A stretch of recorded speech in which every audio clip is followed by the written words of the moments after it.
image editing app. So welcome to the home screen.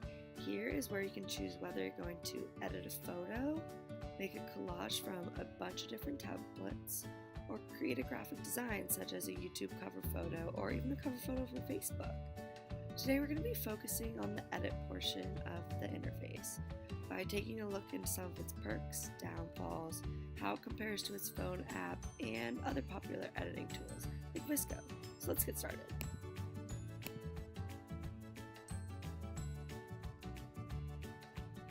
About this app for first-time users is it has a step-by-step tutorial as seen here with the first step, the add photo. For the sake of time though, we're going to skip the tutorial and just focus on the main functions. So let's upload the photo now. You can pull from Facebook or your computer, it doesn't matter, whatever format you have the photo on. Fotor, like many other editing apps, focuses on using filters that are recognizable to add flair to your photo, blemish fixing tools, and other editing platforms like adding text or frames or stickers. So now that the picture's uploaded, we're going to play around with a special feature. The levels of accessibility on Fotor's website is what makes it so loved by its users.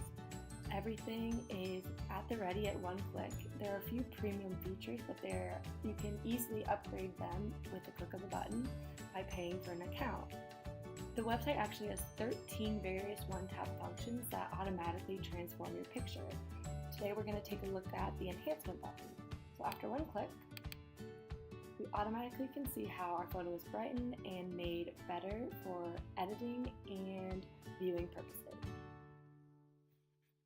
A unique feature that the website has to offer is it gives you the opportunity to create effects on your photos that you can only get from a professional camera.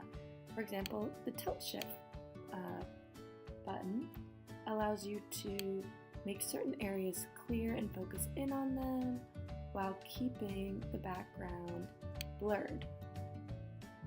You can also set the brush size and the intensity to make it easier and get the desired effect that you want. We edited our photo with the tilt shift. We can add one of the various filters onto our photo. The only limitation that the website gives you with filters is there are a lot that are only found in the premium version. But again, if you're willing to spend a little extra money, there's no reason why you can't use them. So we're gonna throw a classic filter on and have our photo. Let's take a look at the website's crop feature. Another unique tool that it has to offer for people who are using Fotor. Something really interesting about it is that you can either do a freeform crop or look through various different already cropped things. What makes it so unique is they have special tools created for certain apps that are used every day. Like you can create an iPhone background with its dimensions. Another thing that I noticed when testing out the app is that it can be a little unforgiving. If you're going to stick to a size, you have to keep the proportion. The undo button doesn't work in this situation, and normally if you're not happy with the crop, you have to clear all. So once you apply, there you are, you have your new iPhone background. Edited our first photo using Fotor. Compared to other platforms of photo editing apps like GIMP and Photoshop, it isn't as precise and doesn't have as many editing tools, but in terms of easiness, it surpasses them by a long shot. As I said, there are a few unforgiving aspects to the app. Once you hit apply, it's hard to change it back without having to clear the photo completely. I ran into a personal problem with my Facebook account and trying to upload photos to the website. It didn't always go through. And also, the website provides limited storage, so you have to be careful what photos you decide to download. So now we're going to take a look at the app and compare it to the website. So now we've downloaded the Fotor app, and we're going to take a look at what the features have to offer.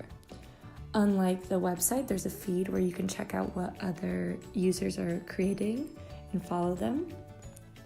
So next we're going to upload a photo to edit on the app.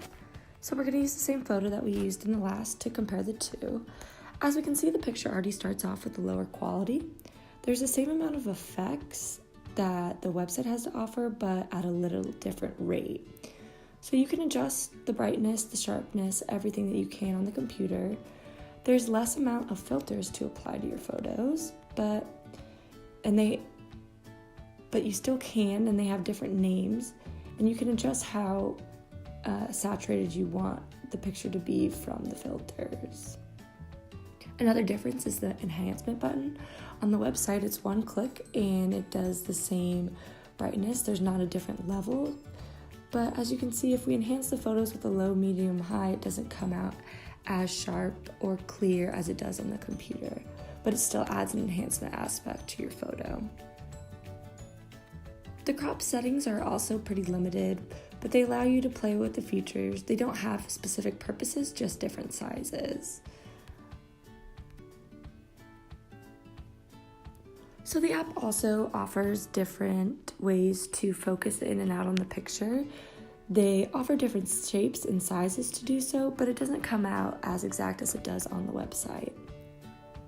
So now we're going to save the photo we made on the Fotor app and compare it to what it looks like on the computer. Comparing the two photos used on the different platforms, we can see that the computer website comes out a little more clear and more focused, and the features are better use for the user. The phone app uses a good alternative, but not quite as clear, but still does the job and gets the effects that the user wants.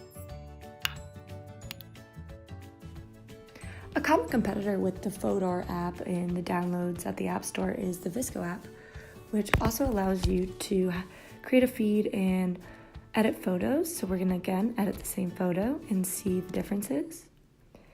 They don't have as many available filters. A lot of them require premium membership or purchases compared to Fotor. So we can check out a few of the different ones.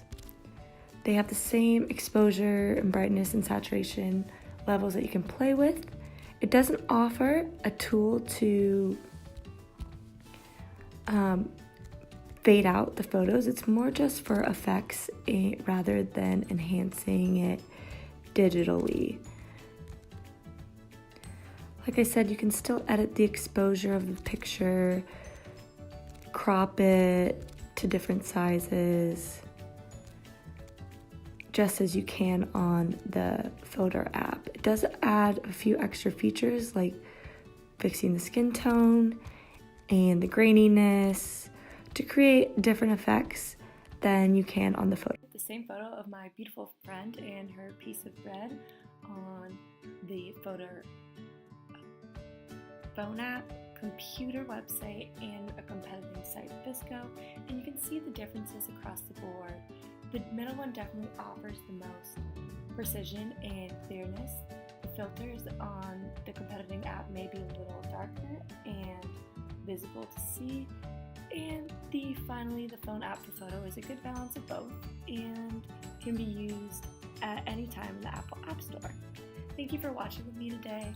Go home, edit some photos, and comment what you think about the app in the comment section. Thank you. Bye.